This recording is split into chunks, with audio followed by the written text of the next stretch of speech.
Hello friends, welcome to EPG Pathshala.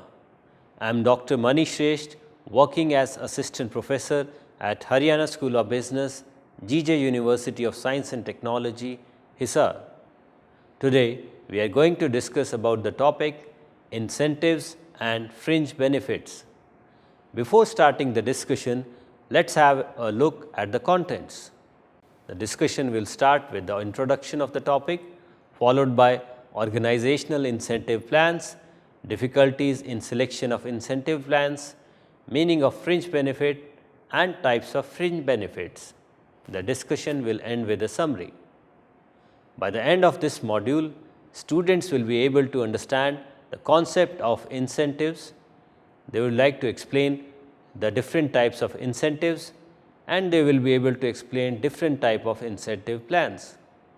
Innovation, optimum utilization of available resources and high productivity are the prime strategies of organizations in today's era of global village, and hence severe competition is there.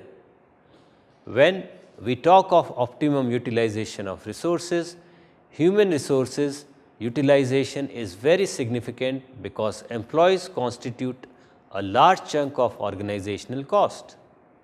In order to support individual efforts in line with the mission and vision of the organization, compensation strategies have to be innovative. Various forms of compensation systems have been introduced by organizations across time. In short, compensation includes all sorts of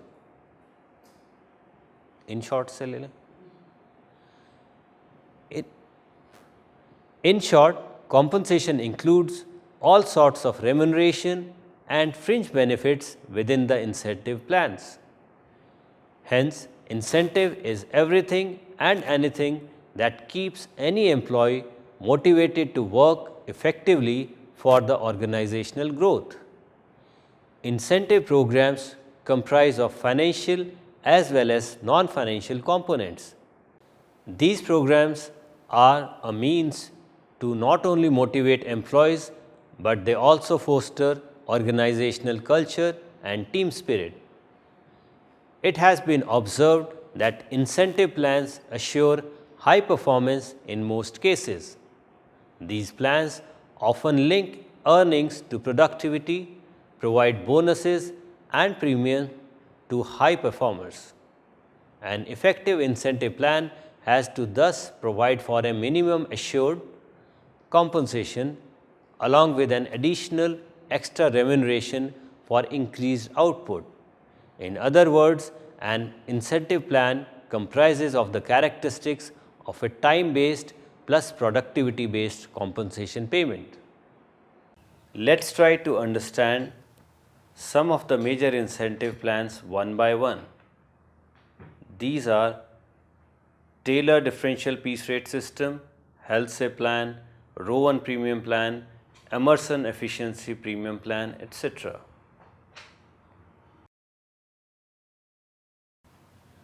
Under Taylor Differential Piece Rate System, the standard time is fixed for completing the job with the help of time and motion study. Two rates of wages are determined, higher and lower. If a worker completes the job within the standard time, then he will be paid at higher rate, and lower rate would be paid if the standard time is more. The motive of this system is to reward efficient and productive workers and punish the inefficient ones. In Taylor's system, thus, in a way, inefficient workers have no place in the organization. Under Health Plan method, standard time for doing a job is fixed, and workers are encouraged to do the job in less than the standard time. They are given wages for the actual time taken by them to complete the job. But if they save time, they are also paid bonus equal to 1/2 of the wages of the time saved. Bonus is usually set at 50% of the time saved. If there is no saving in the standard time, then the worker is paid only his day rate. Rowan Premium Plan. For making this plan, Rowan had studied Halsey plan. Under this method, the standard time for completing the job and standard rate of wage payment is computed in the same way as it is done under Halsey premium plan. Workers who complete their job before the standard time are paid standard wages plus bonus in addition. The bonus is paid according to the time saved in completing the job. Emerson Efficiency Premium Plan. Under this plan, the standard time and standard wage rate is computed in advance. Workers who complete their assigned job within the standard time are paid wages at standard rate. Workers who complete their job before the standard time are paid bonus along with the wages. According to this plan, the workers perform around 67% of the standard work. Therefore, if a worker finished his job before the standard time, he must be paid extra so that he may be encouraged to work more. For example, if the standard time to perform a specific task is 10 hours and a worker performed the same task in 8 hours, then he is 20% more efficient than the standard worker. Therefore, he must be paid for the same time. This plan suggests 20% of the basic wage as encouragement for those who perform their task before standard time. Gantt bonus plan. Under this method, a minimum time wage is guaranteed. The standard time allotted for completing the job is set with the help of time and motion study. Workers who complete their assigned job after the standard time, they are paid wages at the standard rate. Workers who complete their job within or before the standard time are paid bonus in addition to standard wages. Bonus is paid according to the time saved in completing the job. The rate of bonus may vary from 25% to 33%. Under this method, the supervisor also gets bonus in proportion to the bonus earned by his team members. BDOC Point Premium Plan. Under this plan, the standard time for completing the job is set with the help of time and motion study. The workers who are not able to do or just able to complete the job within the standard time are paid at the normal time rate. Those workers who finish their job before the standard time are paid bonus equal to the wages for time saved.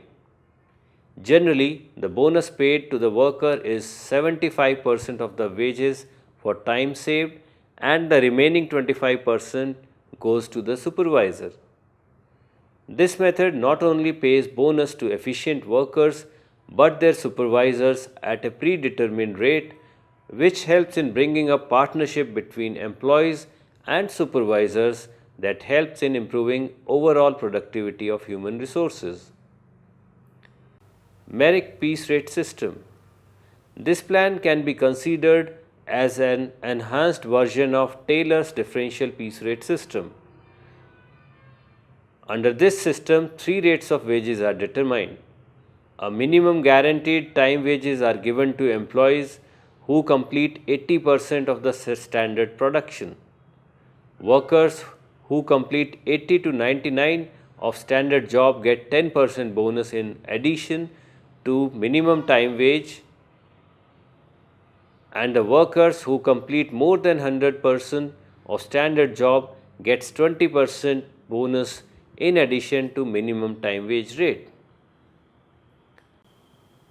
Commission system.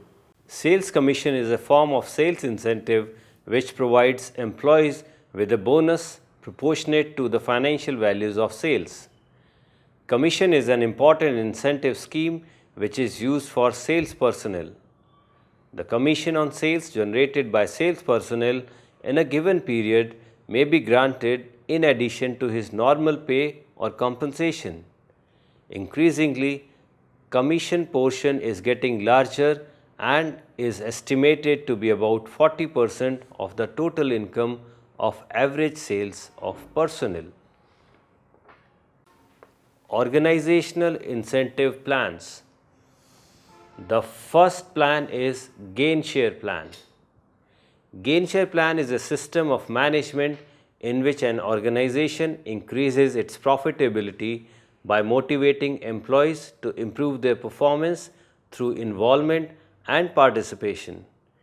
Gain share plans are built to take the advantage of the hidden knowledge of employees.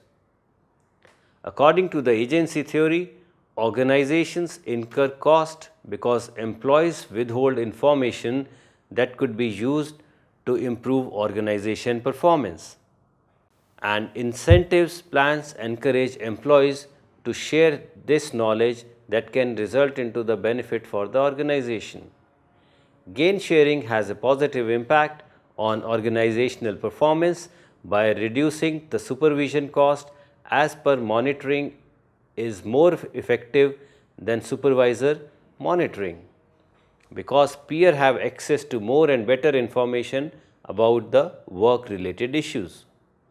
Under this plan, all the employees are paid equal bonus irrespective of differences in individuals' performance or output or efficiency. The measure of efficiency is determined and bonus at an agreed rate is granted if the results are over the standard performance. When people work together as a team, then they share more important information and perform better than when they are work alone. Most of the time, employees take poor and faulty decisions because they have incomplete information, and with team working, the flow of information increases and organizational performance also increases. Therefore, performance sharing leads to involvement and participation, which improves the individual's performance and the group outcomes. Gain sharing plans strongly encourage the levels of peer group pressure to enforce work norms consistent with organizational goals and objectives. Few factors that are necessary for success of gain sharing programs are management commitment, strong need to change, management acceptance, high levels of cooperation, employment security, information sharing on productivity and cost, goal setting, and commitment of all involved parties to the process of change and improvement. Under the Kaiser plan, a committee consists of representatives of the management, employees, and public to eliminate the threats of strikes by equally distributing the organization's financial gains among the employees, the stakeholders, and the public, providing job and income securities to the employees in the form of technological innovation, and gradually removing the wage inequalities in direct wage incentive plans. Profit sharing plan. The main objective of profit sharing plan is to increase the production, efficiency, and lower the cost. It is beneficial for the organization because employees focus on profits and that increases the profitability of the organization. Profit sharing plans are based on two categories. A. Provide the additional economic benefits when organizations earn the profit. B. The hidden acceptance of all employee contributions that will advance the profit goal. In this way, employees keep their commitment with the organization. Profit sharing plans are distinguished on the basis of cash plans and deferred plans. Cash plan distribute the profits in regular interval of time, and deferred plan distribute the profits in the hands of a trustee, and distribution is delayed until some event occurs. This type of plan is used for retirement system. Cafeteria plan. Under the cafeteria plan, an employee is allowed to choose a plan which suits their need from a variety of benefit plans. As we know that each human being is unique in his own ways, and hence the motivational value of different incentive plans has varying degrees of influence on each employee.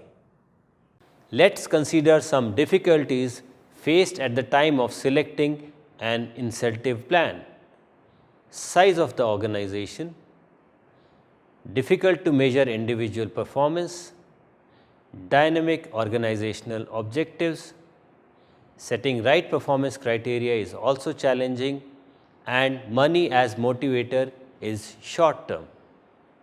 Fringe benefits refer to the extra benefits provided by the employer to an employee.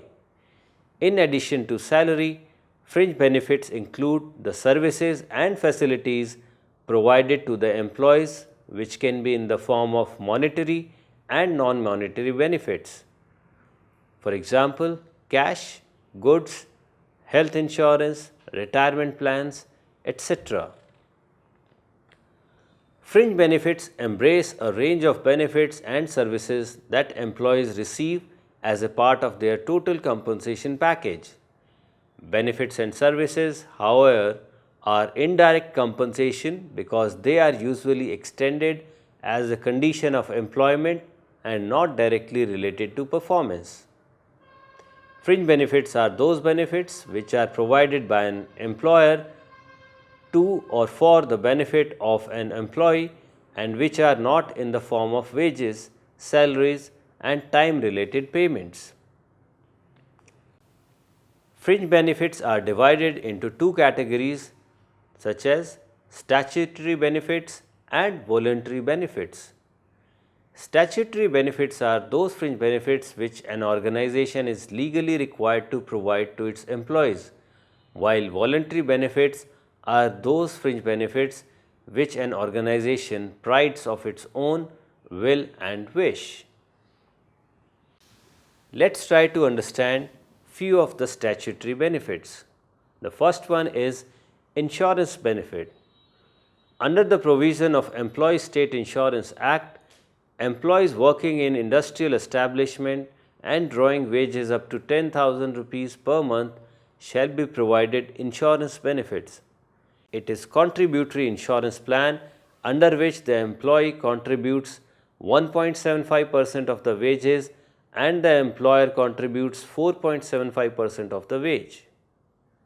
The benefits enlisted by ESI Corporation are sickness benefits, which states entitlement for a maximum of 91 days sickness benefit at standard benefit rate corresponding to the condition that the employee has remitted contributions for not less than 78 days.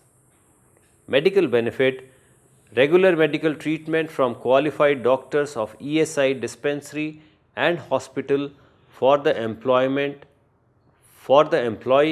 and his family. Disabled benefit, for temporary disablement for not less than 3 consecutive days, an employee is entitled for claim in cash benefit for period of such disablement. However, for partial and total disablement, the employee shall be entitled to claim cash benefit corresponding to the loss of earning capacity at full rates. Maternity benefit, a woman employee who has remitted contributions for not less than 70 days is entitled for the maternity benefits. However, if the woman employee expired during delivery, then her nominee shall be entitled to claim cash benefit for the full period. Dependent benefit, if an employee expired due to employment injury, then his wife, children, and widowed mother are entitled to claim pension. Funeral benefit, if an employee expired and his family stays far, then funeral expenses are payable to the person performing the last rites. Retirement benefit, an employee having insured for not less than 5 years and superannuated can claim medical benefits for himself and his spouse. The second category is maternity benefits. The second category is gratuity benefits. Under the provision of Payment of Gratuity Act, employees working in industrial establishments shall be provided gratuity benefits. Those employees who has worked more than 5 years will be entitled for payment of gratuity on retirement, resignation, death and differently able due to disease or accident as per the expected calculation. Fourth one is holiday and leave benefit. Employees working in the organization shall be entitled for a holiday and leave benefit. Holiday, an employee is entitled to a total of 8 paid leaves or holidays. Their bifurcation is 3 leaves are for national holidays, that are holiday home and holiday benefit. The fifth one is compensation benefit. An employee is entitled for compensation benefits if, while working in the industry, any accident took place and results in temporary, partial or total disablement or death. In such case, employee or his legal heir will receive the adequate compensation. Welfare benefit includes washing facilities, first aid appliances, canteen, shelters, restrooms, lunchrooms, while the PF benefits, according to provision of Employees Provident Fund and Miscellaneous Provision Act 1952, employees who work in industrial establishments and gets wages up to rupees 6,500 are eligible to get Provident Fund benefits. Under this scheme, both employer and employee contribute a fixed percentage of the wages. Out of the contribution made by the employer, it goes to the employee's pension fund. Voluntary benefits. These benefits include consumer societies. Most of the big organizations provide the facility of consumer stores so that necessary goods can be easily supplied at fair prices to the employees and their family. Thrift society. Few of the organizations encourage building thrift society to extend loans to the members of employees at a reasonable cost that the members will voluntarily decide. Retirement benefits. Other than the legal benefits, few of the organizations provide cash and employment opportunity to the children of retired employees. Housing. Most of the organizations provide the housing facilities to their employees at a very low rate. Educational assistance. Organizations provide educational facilities in the form of educational loans, scholarship to children of employees, reimbursement of tuition fee, etc. Transportation. Organization provides the transportation facility to their employees. Many of the organizations provide the free cab service for pick and drop. Loans and advances. Many organizations provide the facility of loan and advances to their employees for accomplishing their various needs such as personal, housing, car and educational loans. Medical assistance.